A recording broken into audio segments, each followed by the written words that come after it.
Ce n'est pas une défaillance de votre téléviseur. N'essayez donc pas de régler l'image. Nous maîtrisons à présent toute retransmission. Nous contrôlons les horizontales et les verticales. Nous pouvons vous noyer sous un millier de chaînes ou dilater une simple image jusqu'à lui donner la clarté du cristal et même au-delà. Nous pouvons modeler votre vision et lui fournir tout ce que votre imagination peut concevoir. Nous contrôlerons tout ce que vous allez voir et entendre.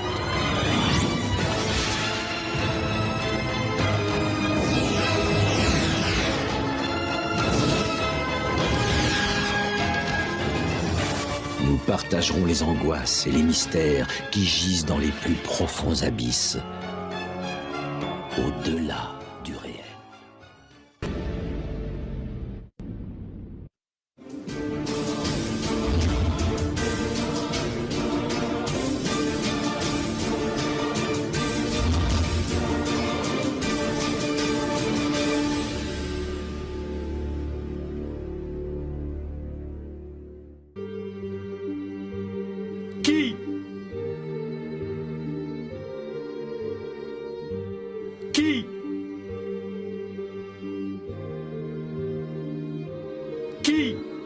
Mes salutations peuple de France. Nous sommes le collectif Anonymous. Ce documentaire est déconseillé aux moins de 16 ans. Certaines images peuvent heurter la sensibilité des plus jeunes ainsi que des personnes non averties. Il est composé de plusieurs parties et interventions. Vous pourrez retrouver en description sous cette vidéo une liste horodatée des passages en question. Bon visionnage.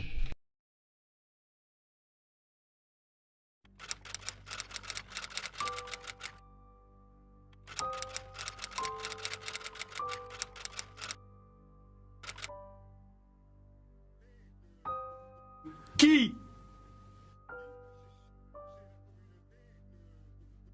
Qui? Qui?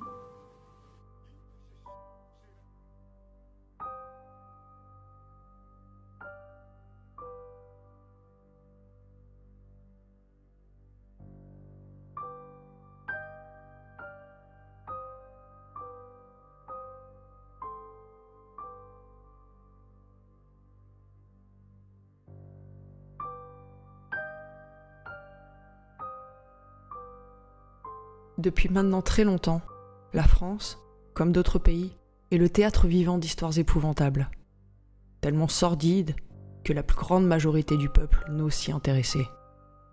L'individualisme, sournoisement installé depuis plusieurs décennies par une élite invisible, rendant la plupart des citoyens totalement indifférents aux drames qui s'opèrent en silence.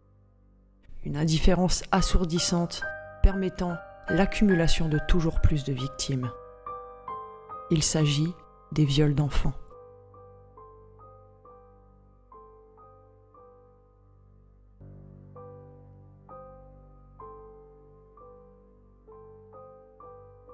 Démarrons par un constat.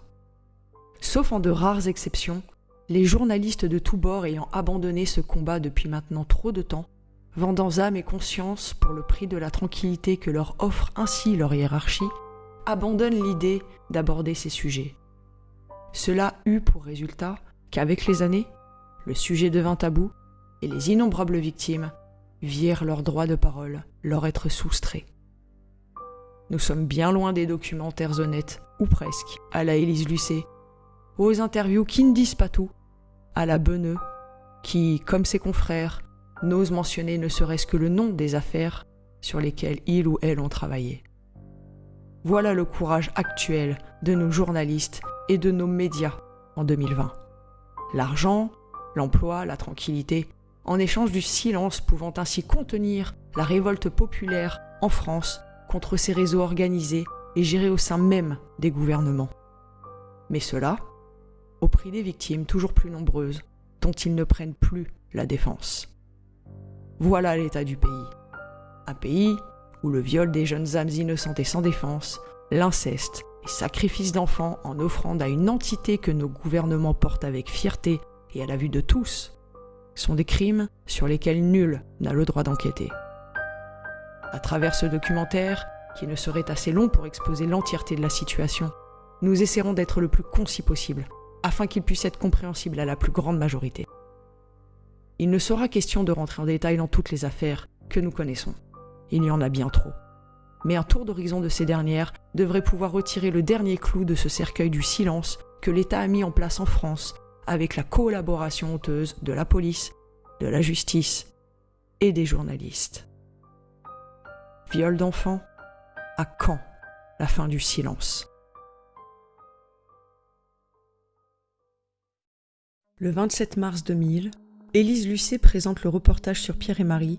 Il est alors question de viol en réunion, précisément de viol rituel dans un hôtel chic de Paris, où les enfants décrivent avec un effroi palpable des abus et des meurtres de jeunes âmes pouvant aller jusqu'au nouveau-né, par des adultes, vêtus de longues toches blanches arborant un rectangle en leur centre.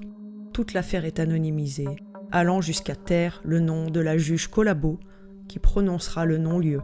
Dès lors, nous pouvons sentir l'odeur, même à cette époque, du lourd silence qu'entourent les affaires des réseaux pédophiles, pour ne pas dire pédosataniques. Toutes les personnalités mêlées à cette investigation sont, de façon très opaque, dissimulées derrière un anonymat insoutenable. Suspects, coupables, juges, magistrats, tous à la même enseigne. Suite à la mise sur écoute du père en question, nous apprenons qu'il aura le bras suffisamment long pour connaître directement depuis le bureau du juge et du procureur l'avancée de l'enquête. Un peu plus tard, nous découvrons ensuite un peu plus en profondeur ses incohérences avec le milieu de la magistrature. À ce stade, nous pouvons déjà palper la corruption qu'occupent ces milieux, mais surtout le lien répété selon les affaires entre ces personnes suspectées d'appartenir à des réseaux pédophiles et les plus hautes instances judiciaires de notre pays. Les experts mandatés pour examiner les accusations des enfants seront tous formels. Ils ne mentent pas. Pourtant, aucun de leurs rapports ne sera pris en compte durant le procès. Les écoutes téléphoniques, quant à elles, seront éludées, mettant bien trop en évidence les liens entre l'accusé et les services mêmes qui seront en charge de rendre un jugement. Sans trop de surprise, un non-lieu sera rendu avec la mention de rétablir le partage de la garde des enfants avec le père accusé. La mère essaiera malgré tout de se battre jusqu'au bout et obtiendra en Suisse, auprès de Georges Glatz, responsable de l'association du CID, le témoignage pouvant faire réouvrir le procès grâce à des enfants victimes dans d'autres affaires qui, sur photo, pointeront du doigt les mêmes accusés. Mais même munie de ces nouvelles preuves accablantes, l'appel en France ne passera pas. La mère, devant alors partager à nouveau la garde des petits, n'aura d'autre option que la fuite du pays pour les mettre à l'abri. En fin d'émission, un débat eut lieu sur le plateau de France 3. Complaisance avec la direction de la police et la manière dont fut traitée l'investigation, soutien indéfectible des juges et magistrats qui rendirent le verdict de non-lieu, rapport psychologique soutenant que les enfants ne mentent pas, éludés dans leur intégralité, corruption évidente de la magistrature passée sous silence. Mais le couperet tombera malgré tout. Martine Bouillon, substitut du procureur au tribunal de Bobigny, balancera au milieu d'un plateau honteux et mal à l'aise qu'elle a connaissance de charniers d'enfants en région parisienne. Cette confidence lui coûtera sa carrière. Dès le lendemain matin, dans l'urgence et l'angoisse, toutes les autorités en place démentiront. Mais le Conseil supérieur de la magistrature, dans lequel siège le président de la République de l'époque Jacques Chirac, n'en restera pas là. Ils ne laisseront pas impunis ce qui pourrait les faire tomber, tous, et ainsi, la sanction tombera le même jour, moins de 24 heures après la projection du reportage. Martine Bouillon sera d'abord mutée de la région parisienne. À présent bâillonnée, elle ne s'exprimera plus sur les tenants et aboutissants de ce qu'elle eut le courage de dire sur le plateau. Une proche de Pierre Mazet, l'homme qui eut la grande présence d'esprit de numériser le documentaire avant qu'il ne soit complètement enterré, aura un contact avec une personne ayant réussi à approcher Martine Bouillon pour obtenir plus d'informations sur l'après de ses déclarations. Elle lui confiera les mots suivants.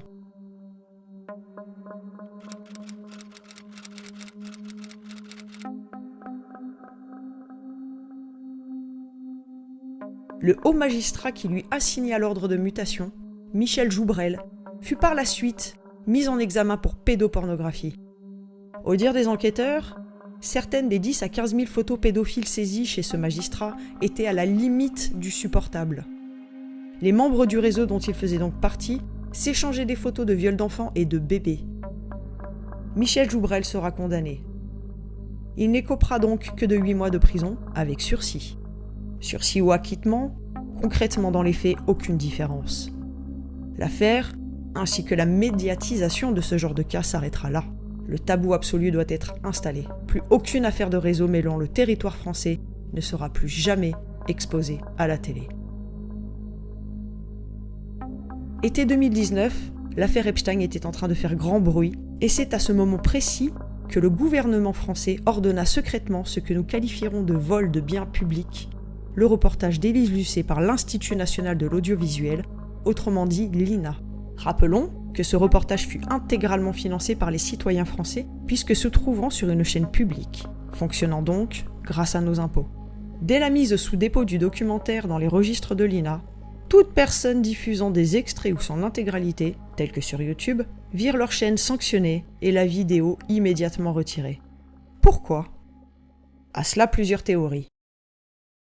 L'affaire Epstein allait enfin être révélée. L'existence formelle et indiscutable des réseaux pédophiles à l'international, composés principalement, voire uniquement, d'officiels du gouvernement, d'acteurs, de chanteurs, de journalistes, de dirigeants de multinationales, et toute une brochette de hauts profils mondiaux appartenant à cette vaste caste des ultra-riches.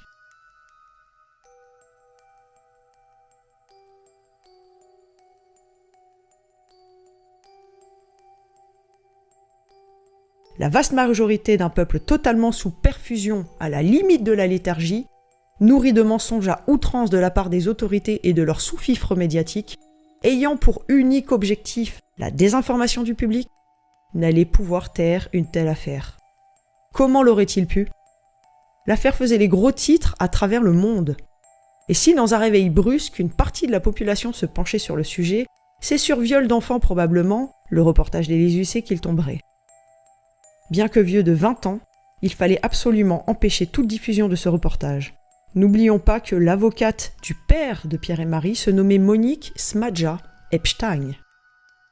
Vous comprenez où se situe le problème ? Des individus curieux de savoir de quoi il est question, interrogeant par des mots-clés contenant Epstein les moteurs de recherche ou YouTube, pourraient tomber sur des traces de cette vieille affaire. Permettre aux gens de relier dans leur tête les deux affaires serait un suicide collectif pour la caste en question.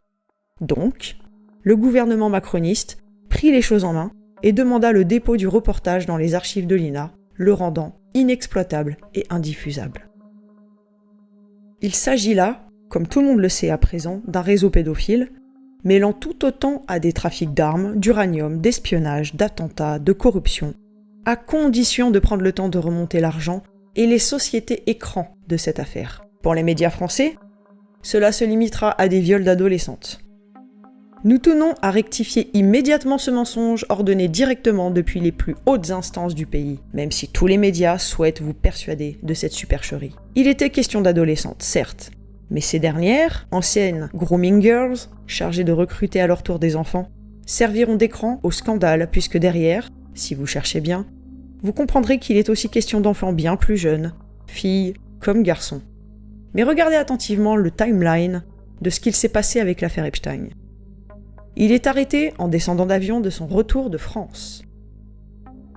Telle une traînée de poudre, les médias de d'autres pays prennent à leur tour le relais. En France, pas un mot. Il faudra attendre septembre 2019. Là, Marlène Schiappa, auteure de livres porno et ministre de l'égalité homme-femme, réclamera une enquête. Une question légitime, de qui se fout-on ? Telle une pièce de théâtre, ils nous joueront du haut de l'Élysée une scène stupide et grotesque de désaccord entre ceux qui réclament une enquête et ceux qui ne le désirent pas. Si vous avez cru à cela, je vous arrête immédiatement. Il n'y a aucun politique français qui désirait que l'on s'attarde sur cette affaire, et encore moins d'ouvrir une enquête. Mais il fallait une protestation fictive, et Marlène Schiappa prit le rôle de la grande justicière. Amusant, pour ne pas dire pire. Celle qui prône l'éducation sexuelle des enfants en bas âge, franc-maçonne à la grande loge féminine parisienne, qui est assez naïf pour le croire. Alors penchons-nous sur l'enquête en France. Le tour est rapidement fait. Seuls les Français mentionnés dans les journaux internationaux les plus connus seront cités dans les médias collaborateurs français. Il s'agira donc du prince pédophile Andrew, Jean-Luc Brunel, Jean-Yves Le Fur sera à peine murmuré, et pour finir, Ghislaine Maxwell. C'est ici que vous pouvez palper sans embâche le scandale et la supercherie. En effet, il y a beaucoup plus de noms très importants que les Français auraient dû entendre et lire sur les grandes pages des médias.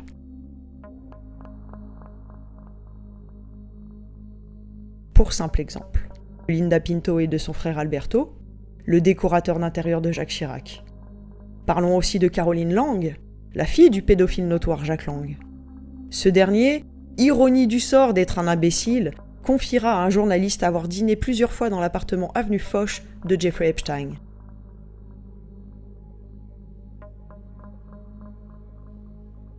Détail important à prendre en compte, Ghislaine Maxwell ramènera pour son anniversaire dans les années 2000 3 petites de 12 ou 13 ans à Epstein depuis la France jusqu'aux États-Unis. Là encore, pas un mot, rien, silence absolu.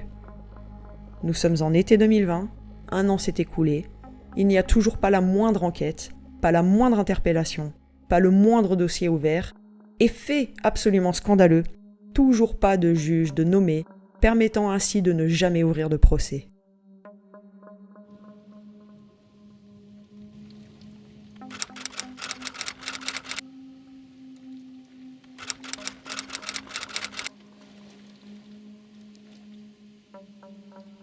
C'est là que tout se joue. En ne nommant pas de procureur depuis plus d'1 an, ils ont ainsi largement le temps pour régler ce qui doit l'être, faire disparaître des preuves potentielles, faire fuir les coupables à l'autre bout du monde, et ce, toujours dans l'indifférence générale. Mais revenons un instant à ces hautes instances qui prononcent des non-lieux dans des affaires aussi graves, malgré l'accumulation flagrante de preuves. En ordonnant en parallèle la mise en arrêt de simples voleurs de sandwich qui, eux, ne prennent pas de sursis mais bien de la prison ferme. Car des hauts responsables de la magistrature ou non continuent, eux, bel et bien, de tomber dans des affaires similaires, mettant en avant encore et toujours l'existence au sein même de nos institutions de réseaux pédophiles vastes et étendus et si grandement protégés par ces derniers et par le gouvernement lui-même.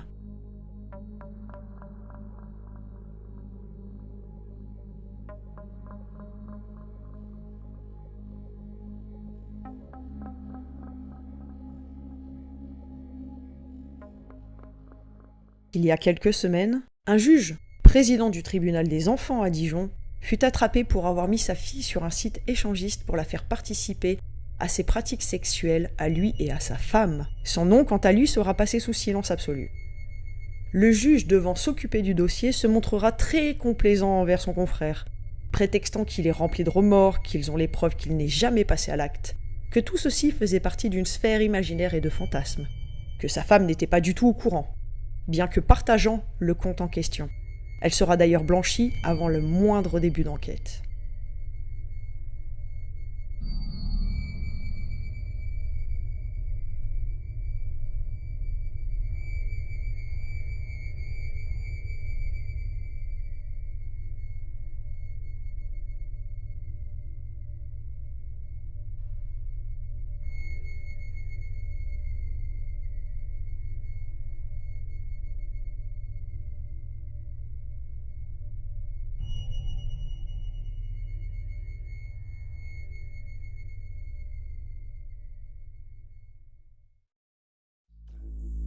Ils ont enterré l'affaire espagnole, Opération Trinity. Seul Spoutnik écrira quelques rares lignes en français. 2 Français à la tête de ce réseau, mettant en lumière plus d'1 million de fichiers pédos. Un réseau qui était en train, grâce au soutien des services sociaux espagnols leur procurant des jeunes garçons, de mettre en place des formules voyage tout compris pour le Maroc, où les petits garçons allaient être fournis avec le voyage, l'hôtel. À présent, il est l'heure de dévoiler notre enquête sur ce réseau. Nous avons cherché des médias, des policiers, des journalistes, prêts à nous seconder pour faire exploser l'information. Nul n'a répondu présent. Alors aujourd'hui, nous prenons ce risque, seuls et sans filet, et nous allons vous dévoiler ce que nous avons trouvé. Les réseaux ne doivent plus être protégés, et notre engagement dans ce combat nous impose de l'exposer, peu importe les risques. D'abord et brièvement, sachez que ce réseau opère depuis au moins 40 ans. Les têtes changent, certaines têtes tombent, mais le réseau prospère à travers le monde et en Europe depuis des décennies. Dans les années 80, un réseau tombe aux USA, mettant en lumière le plus gros trafic pédopornographique du pays à l'époque. Les contenus pédos proviennent d'Europe. Le réseau continue et tombe à nouveau dans les années 90. Le réseau de Valence. Les têtes changent et le réseau perdure. pour retomber une énième fois en 2016. Là, nous retrouvons plusieurs responsables. D'abord les secondaires, dans les noms de Miguel Avilés Fernandez, Martin Rafael Chanza Almudever, José Cardona Serra, Fernando Aguilera Garrido, Youssef en Nassiri, puis les dirigeants principaux dans les noms de Christian Arson et Jean-Luc Ashbaker, souvent nommé Jean-Luc H. Mis en prison à titre préventif en 2016, Christian Arson et Jean-Luc Ashbaker seront libérés sans la moindre raison et après 3 ans de préventive en attendant leur procès, quelques jours seulement avant de passer au tribunal. Corruption évidente et effrayante de la pédojustice espagnole. Les hommes disparaîtront dans la nature, bien évidemment. La France n'extradant pas, il y a de fortes probabilités qu'ils soient cachés parmi nous sur le sol français. Il sera dit que Interpol les recherche, mais mensonge habituel, aucun d'eux ne figure sur la liste Interpol des gens recherchés. Les infos dans les médias sont erronées, mais nous parviendrons à remonter une info capitale. Nous sommes retournés sur le passé de Jean-Luc Ashbaker. Avant d'arriver en Espagne, il produisait des films porno en France. Et il travaillait pour Michel Ricot et Gérard Menou. Gérard Menou, aussi connu comme le roi du porno en France à l'époque, travailla avec Daniel Messinger, premier fournisseur en matériel vidéo de Gérard Menou. Des extraits de ces dites productions furent retrouvés dans les CD-ROM de Zandvoort. Messinger était en relation avec Nioul et Dutroux et fut à l'époque inculpé pour viol sur des enfants de 8 à 12 ans. Gérard Menou, lui, était aussi en relation avec Dutroux, confession de sa propre voix. Nous avons donc Jean-Luc Ashbaker à la tête d'un trafic de petits garçons pour du contenu pédopornographique en Espagne, qui travaillait avec un homme connecté directement au réseau Zandvoort et Dutroux. Ces 2 réseaux, il est important de le mentionner, ne sont en fait qu'une seule et même affaire. Dutroux ou Zandvoort, c'est la même histoire, les mêmes personnes impliquées, et là, nous avons sous la main un homme qui travaille au tournage de films porno, révélés à l'époque comme dissimulant de la pédopornographie. Vous faites le lien ? On pourrait croire que déjà tout ceci est énorme. Pourtant, ce n'est pas tout. Loin de là. Est-il nécessaire de mentionner qu'en plus de tout cela, après plusieurs années de préventive, ils furent libérés juste avant le procès afin de pouvoir s'échapper ? De quoi avaient-ils peur ? Quel nom aurait-il pu donner ? Quel réseau cachait-il ? Les connexions sont rapides. Dutroux, Zandvoort, Trinity, encore une fois, le même réseau. Nous venons de tomber sur une affaire qui n'est autre que la descendance même de Zandvoort et Dutroux réunis. Le réseau opérait caché derrière une société que les journalistes nommeront HOM. La société n'existait pas. Alors, jouant avec l'algorithme de Google, en modifiant le nom, en retirant, en ajoutant des lettres, nous trouverons le Saint Graal. La société porte en réalité le nom de HCOM Production SL. Elle est domiciliée au 46 rue Tapioles à Barcelone.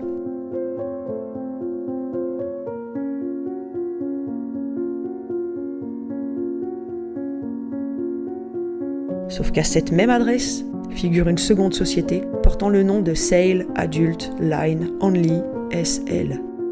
Traduisons, vente adulte seulement. Cette société appartient à Frédéric Ernest Nessanson.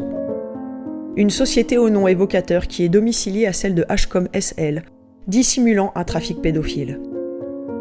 Mais nos trouvailles ne s'arrêteront pas là.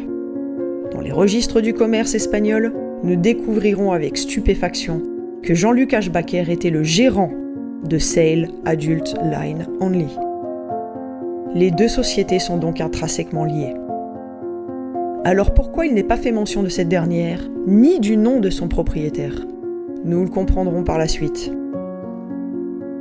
Nous recherchons donc tous les Frédéric Nessanson du monde entier, précisément Frédéric Ernest Nessanson. Le 2e prénom de cet homme vaut de l'or. Nous trouvons en France un Frédéric Nessanson. Accrochez-vous. Ce nom ne vous dit probablement rien, mais cet homme est très important. À ce stade, nous n'avions pas la preuve qu'il s'agissait du même homme, car aucun papier officiel ne mentionnait son fameux 2e prénom, et après des mois d'enquête, nous abandonnions l'idée de trouver cette fameuse preuve. La preuve que le Frédéric Nessanson français était bien celui portant Ernest comme second prénom. Jusqu'au jour où nous tombions sur le Saint Graal. Un vieux registre du commerce français, le seul n'ayant été modifié pour dissimuler les preuves mentionnant ce Frédéric comme portant en deuxième prénom Ernest. Il n'y a aucun autre homme portant ce nom complet. Cependant, avant de continuer, mentionnons une petite chose. Nous ne portons accusation de rien. Nous exposons les faits et le fruit de notre travail. Voici le profil de l'individu. Il eut fait campagne pour la République en marche de Macron. Il était le grand chancelier de la loge franc-maçonne Memphis Mizraïm International. L'homme, sur son profil Facebook, est très souvent en vacances au Maghreb, lieu où le réseau espagnol avait prévu de monter ses hôtels all-inclusive pour pédophiles. Et accrochez-vous encore. Il a une société parisienne se situant à 5 numéros de l'appartement de Jeffrey Epstein, avenue Foch. Cela fait beaucoup trop pour croire que tout ceci est une coïncidence. Qui était à la tête de ce réseau ? Qui était le patron de Jean-Luc Ashbaker et Christophe Arson ? Pourquoi la société de Frédéric Ernest Nessanson est domiciliée à la même adresse et employée dans le passé en tant que gérant Jean-Luc Ashbaker ? Nos conclusions : au-dessus de Jean-Luc Ashbaker se trouvait Frédéric Nessanson.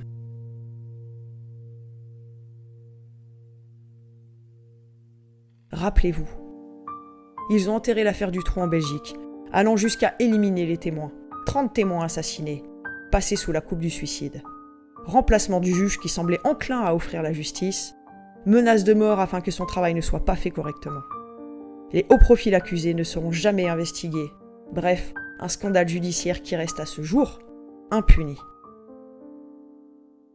Ils ont enterré l'affaire Zandvoort. L'homme les ayant découverts sera fortement puni. Monsieur Vervlossen, jeté en prison pour ne s'être soumis à la pression, sera jugé pédophile et décédera derrière les barreaux. Pour la justice, les victimes n'existent pas. Les parents français reconnaissant leurs enfants sur les CD-ROM recevront l'insulte que ce sont des sosies. La ministre Guigou mentira en plein direct durant le journal télévisé français, se disant prête à recevoir les CD-ROM pour les étudier, alors qu'elle les possédait depuis plus d'une année. Ils sont dans le CD-ROM que nous ne disposons pas.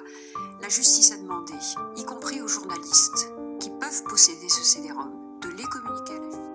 Tout le monde ment. Personne n'enquête. Le parquet de Paris, par l'intermédiaire du juge Yvon Talec, qui dira, et je cite, que la plupart des clichés pédopornographiques furent pris avec l'accord des enfants et des parents, que les photos sont vieilles, qu'il faut minimiser.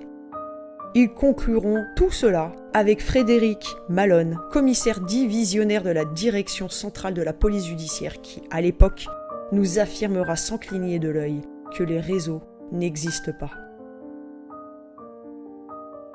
Ils ont enterré l'affaire Ami de Lisa, usant d'un stratagème bien trop connu et si répétitif de l'incrimination des dénonciateurs. Ce n'est plus les réseaux qui tombent et les pédophiles qui sont jugés. Non, en France, ce sont les dénonciateurs et lanceurs d'alerte qui sont emprisonnés. Ils ont enterré l'affaire du Corral, où il est possible de retrouver toute la petite brochette pédophile de l'Élysée, Jacques Lang y compris. Monsieur Olindre, à l'époque, dénonçant que ce dernier eût sodomisé un jeune garçon handicapé, la tête dans un seau de merde, jusqu'à ce que mort s'ensuive. Ils ont enterré l'affaire d'Outreau, blanchissant tous les accusés, omettant de parler du réseau similaire qui s'opérait à 2 immeubles de là, et ne préciseront jamais que certains sont retombés pour des faits similaires. Étrange pour de soi-disant innocents.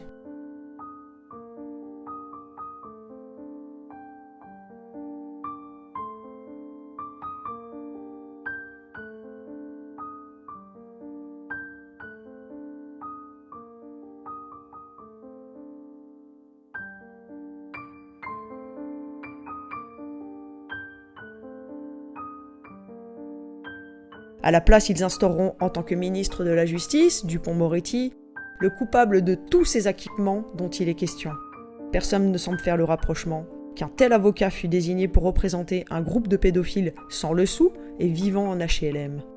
Un ténor du barreau, pro de l'acquittement, défendant des petites gens de quartiers populaires dans une affaire où les enfants victimes nomment des notables comme étant les agresseurs. Comprenez-vous à présent? Ils ont enterré toutes les affaires de réseaux pédophiles, car toutes mentionnaient à un moment ou à un autre un magistrat, un franc-maçon, un juge, un responsable des services sociaux, un directeur d'association pour enfants, ou une tête politique œuvrant pour ce gouvernement ou un précédent. Ils enterrent tout ce qui pourrait remonter aux plus hautes instances du pays. La désinformation obtenue par le bras armé de nos dirigeants s'opère par l'intermédiaire des médias. Pas un en particulier, mais tous. D'un commun accord, nul n'a autorisation de faire étalage de ces réseaux qui sont pourtant sous votre nez. Et le réseau espagnol ne fut jamais, au grand jamais mentionné dans aucun média français. Quelle conclusion en tirez-vous?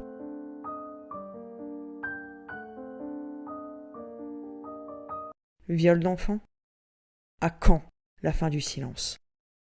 Stoppons les réseaux pédophiles. Stoppons les réseaux pédophiles. Stoppons les réseaux pédophiles. Stoppons les réseaux pédophiles. Stoppons les réseaux pédophiles. Stoppons les réseaux pédophiles. Stoppons les réseaux pédophiles. Stoppons les réseaux pédophiles.